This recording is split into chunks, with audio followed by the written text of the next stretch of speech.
আসসালামু আলাইকুম। আশা করছি সবাই ভালো আছেন। আলহামদুলিল্লাহ আমরাও বেশ ভালো আছি। মাহফুজ কুক ব্লগস থেকে আপনাদের সবাইকে স্বাগত। নতুন একটি রেসিপি দেখার জন্য সবাইকে আমন্ত্রণ জানাচ্ছি। আশা করছি আজকের রেসিপিটি আপনাদের কাছে খুব ভালো লাগবে। শেষ পর্যন্ত দেখার অনুরোধ রইল। ভিডিওটি দেখে দেখে একটি লাইক দিয়ে দিবেন। কথা না বাড়িয়ে মূল কাজে চলে যাই। এই তো আমি আজকে আলু পাকোড়া বানানোর জন্য মাঝারি সাইজের 5টা আলু নিয়ে নিচ্ছি। আলুগুলো অলরেডি ছুলে নিয়েছি আমি। এখানে হচ্ছে নাগা ধনিয়া পাতা। নাগা ধনিয়া পাতাটা দেওয়া হচ্ছে একটু ফ্লেভার চলে আসার জন্য, একটু ভালো ফ্লেভার চলে আসে, সেই জন্য নাগা ধনিয়া পাতাটা আমি ইউজ করছি। তো এখন আলুগুলো আমি ভালোভাবে ধুয়ে নিব।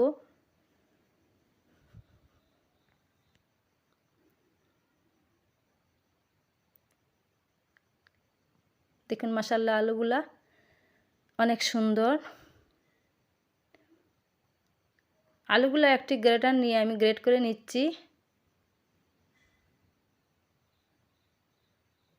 এইরকম চাইলে আপনারা বাসায় ট্রাই করে দেখতে পারেন। অনেক দারুণ, অনেক সুস্বাদু হয় খেতে। শীতকালে সন্ধ্যা পরে একটু চায়ের আড্ডার সাথে এরকম পাকোড়া হলে অনেক ভালো লাগে। এই পাকোড়াগুলো অনেক মুচমুচে হয়। সাধারণত বাচ্চা থেকে সবাই অনেক পছন্দ করে এই পাকোড়াগুলা। শীতকালে সন্ধ্যার পরে একটু চায়ের সঙ্গে পাকোড়া বা অন্য কোনো আইটেমের নাস্তা থাকলে অনেক ভালো লাগে। তো আমি এক একটা করে সবগুলো আলু গ্রেটার দিয়ে গ্রেট করে নিচ্ছি। এখানে হচ্ছে নাগা ধনিয়া পাতা, কিছু পেঁয়াজ কুচি, এখানে 2টা পেঁয়াজ আমি কুচি করে নিয়েছি, একটু আদা,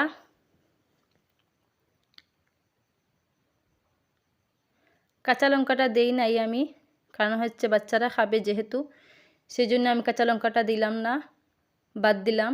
এখানে আমি এই যে গ্রেট করা আলু, এগুলো ভালোভাবে ধুয়ে নিচ্ছি। আলুতে যে কোষ থাকে সেইগুলা পড়ে যাবে। একটু চেপে চেপে আলুগুলা ধুয়ে নেবেন। দেখেন আমি কীরকম চেপে চেপে নিয়ে নিচ্ছি।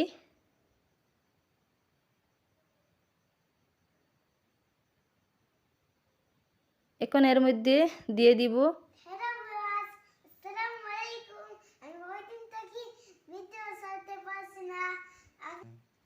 মাহফুজ আপনাদেরকে কি বলছে।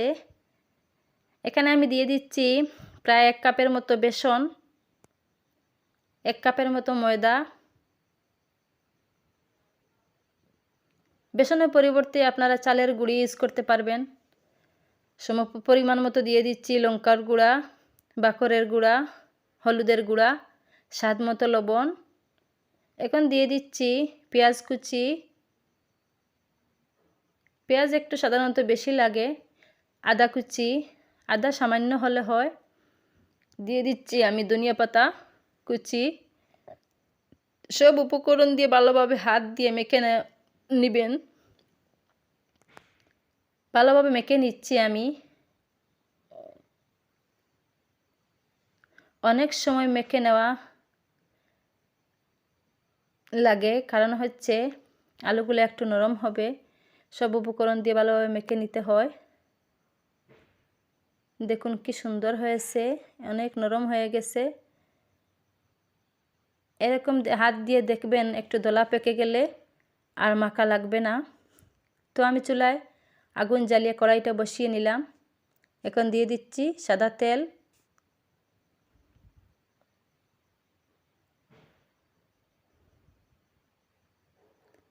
অলরেডি তেলগুলো গরম হয়ে গেছে। এখন আমি দিয়ে দিব এক একটা করে পাকোড়া। যেরকমের সাইজের ভালো লাগে সেই রকম করে দিতে পারেন। আমার কাছে এরকম সাইজের ভালো লাগে, তাই আমি এরকম সাইজের দিয়ে দিচ্ছি।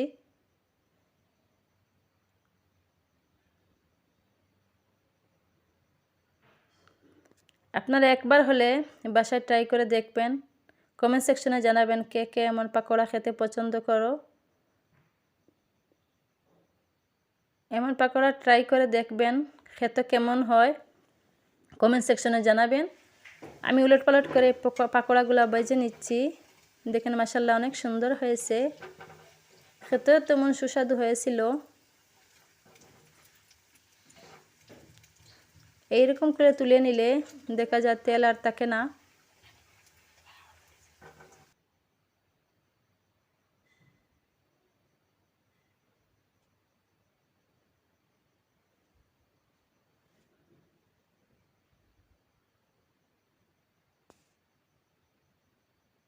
ভিডিওটি দেখে দেখে একটি লাইক দিয়ে দিবেন, লাইক দিতে কিন্তু ভুলবেন না।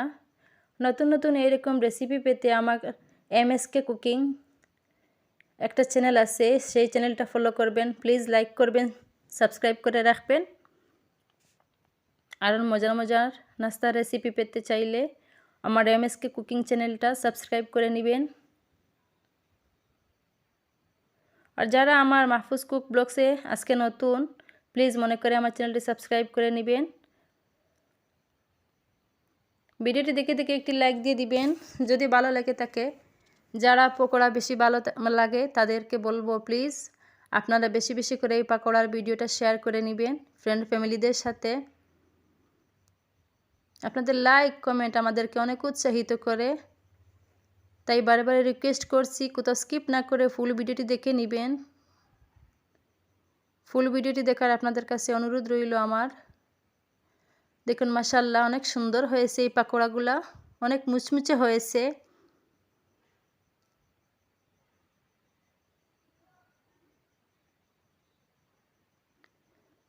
এরকম করে আমি পকোড়াগুলা সব পকোড়া ভেজে নিচ্ছি।